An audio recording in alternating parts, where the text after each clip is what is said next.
apakah sebenarnya learning objektif ataupun hasil pembelajaran yang ingin kita capai dalam masa depan. Perlu ingat ya, bila kita menerap, dia melibatkan latih to be.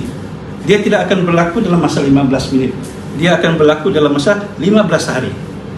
Jadi hari ini saya cuma berkongsi dengan rakan-rakan sekalian bagaimana mencetus idea itu, bagaimana kita menghasilkan the very first info yang boleh kita anggap sebagai draft itu, yaitu bagaimana kita menghasilkan menggunakan teknik TM is okay. Ini contoh akhbar yang saya keluarkan berdasarkan dari teks ucapan perasmi ya. Kalau kita lihat yang pertama ini The Rise of Spanggar, ini saya buat 2015 di one of the popular magazine Malaysian Business, dan tulisan saya diambil dan dipaparkan dalam magazine Business tahun 2015. The Rise of Spanggar, nampakkan tajuk dia kan, The Rise of Terminator kan, lebih kurang begitu kan.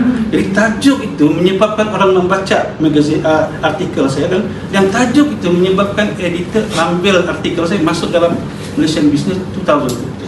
Bos, kalau bercakap buat ucapan kita kena buat, betul tidak? Takkan kita nak berhenti kerja, kan? Jadi untuk sebab itu kita perlu ada sedikit ilmu. Jadi hari ini saya kongsikan ilmu bagaimana kita menyediakan draft ucapan. Ingat kan? Draft ucapan dengan ucapan berbeza. Ucapan itu bila dah finalize. Ini draft ucapan. Dan biasanya draft ucapan ini diminta disiapkan dalam masa di bawah 5 minit. Biasa normal. Itu level saya lah. Di bawah 5 menit. Jadi hari ini saya kongsikan ilmu bagaimana kita menyediakan draft ucapan. Ingat kan? Draft ucapan dengan ucapan berbeza. Ucapan itu bila dah finalize. Ini draft ucapan. Jadi untuk itu saya perkenalkan dulu tujuan saya kongsi slide ini ya. Ucapan boleh kita sediakan sama ada kita bersendirian. Ucapan juga boleh kita sediakan dalam berkumpulan. Jadi berdirinya saya di sini dan juga memegang mikrofon kan, saya bolehlah dianggap salah seorang pakar yang boleh membimbing rakan-rakan sekalian bagaimana kita menangani krisis menyediakan teks ucapan ya. Perlu ingat ada dua cara. Pertama bersendirian, kedua berkumpulan. Jadi saya perkenalkan TM is okay. Kalau kita nampak tajuk yang menarik, pastinya kita ingin mendengar, betul tidak? Jadi nak buat ucapan, kita kena create dulu tajuk. Usah pikirkan majlis apa yang dirasmikan. Create apa message yang ingin disampaikan. Jadi yang pertama ialah tajuk itu mesti menarik. Okay. Yang kedua orang mau tahu ialah IS. IS itu apa dia?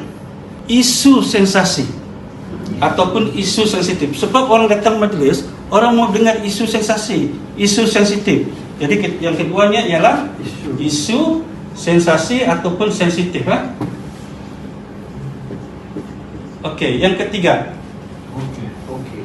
Okey. Apa tu? Okey. Ingat ya, kita menyediakan draft ucapan, bukannya menyampaikan ucapan. Kita kena faham.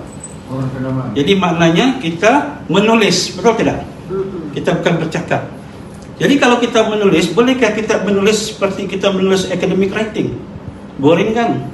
Sudahlah, Scopus tidak boleh lepas-lepas. Jadi dia mesti menulis benda-benda yang fiction, naratifnya yang orang suka dengar, yaitu bahasa orang biasa bercakap.